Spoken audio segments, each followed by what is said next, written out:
Целото интервју со словенечкиот премиер Маријан Шарец ке го видите подоцна во емисијата. Сега од Словенија одиме во Австрија, каде не чека Флориан Бибер, професор на Универзитетот во Грац, одличен познавач на балканските прилики. Добро вечер, господине Бибер.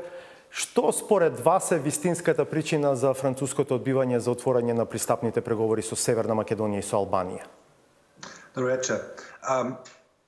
I think this is a good question. It's not entirely clear what France or Macron's motivation is. I think it's mostly to do with domestic politics. It's about France's, and I think French's elite skepticism about enlargement, losing power in the European Union. And it's got a lot to do also with a frustration that, for example, the French candidate for the Commission was not confirmed by the hearings in the Parliament. So there's a sense of frustration with the European Union at the moment.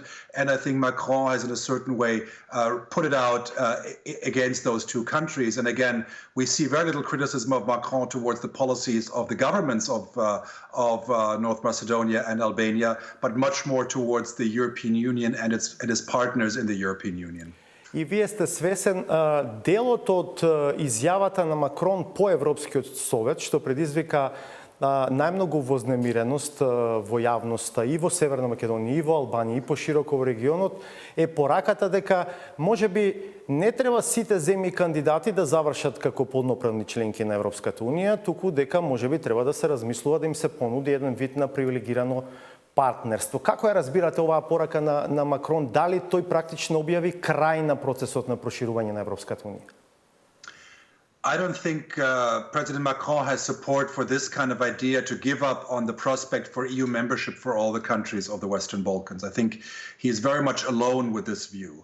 I don't think that this view is really based on in a certain way, a long-term vision. So I doubt that France will be able to push this through, the idea of replacing enlargement with privileged partnerships. I think rather what is more productive is to say enlargement will take a long time. It will take longer than we hoped. And even if everything would have gone well, North Macedonia wouldn't have been able to join for another 10 years. And now we have to wait even longer. And I know this is frustrating, but I think in the meantime, one can think about privileged partnerships, access to structural fund, integration in economic and environmental policies of the European Union, other ways to stop the gap more effectively.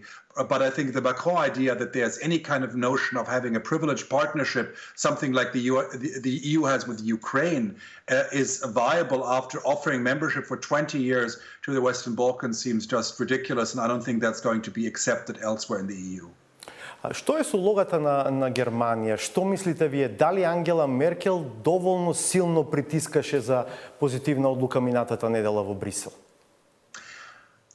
It's, of course, hard to say what happened behind closed doors. I think Germany and Angela Merkel have been pushing hard for beginning of talks, maybe not hard enough. I think in the past, often we've seen as well that Germany is a supporter of enlargement, but not at any price and not willing to go beyond certain lines in putting pressure.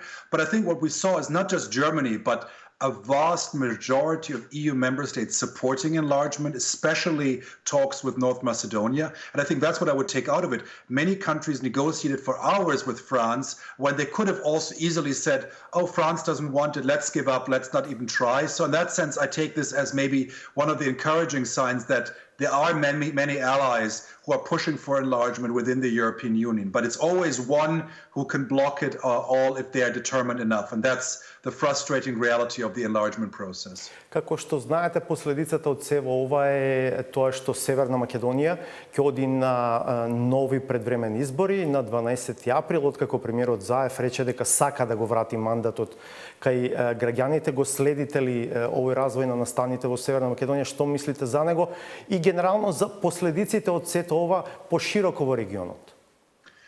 I mean, it's very understandable the reaction of Prime Minister Zaev to call for early elections. I think in a certain way it's a way also to throw the ball back in the court of the European Union. I mean, everybody has said clearly the responsibility for the delay is not with the government of North Macedonia, which has done an incredible job in, basically achieving the readiness of the country for beginning of accession talks. So in a certain way, he's pushing the ball back and saying, listen, if you don't deliver, you have 6 more months to send a clear signal that this process has a future.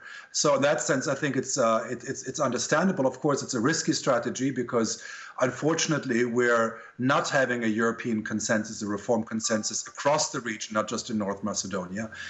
So, I think in the next 6 months, we're going to see whether, there is a space for reformist politics, which lead towards the European Union, or whether, the kind of previous way of governing, the way we see it also in other countries like Serbia, which are more autocratic, let's say less about reform and making difficult decisions, whether that will prevail or more kind of being more courageous and reform oriented. And this is going to be a test in the next 6 months, whether there is space for it. And I hope that the EU member states, at least those who supported North Macedonia, will see this as an opportunity to make sure that this path doesn't get lost in the region.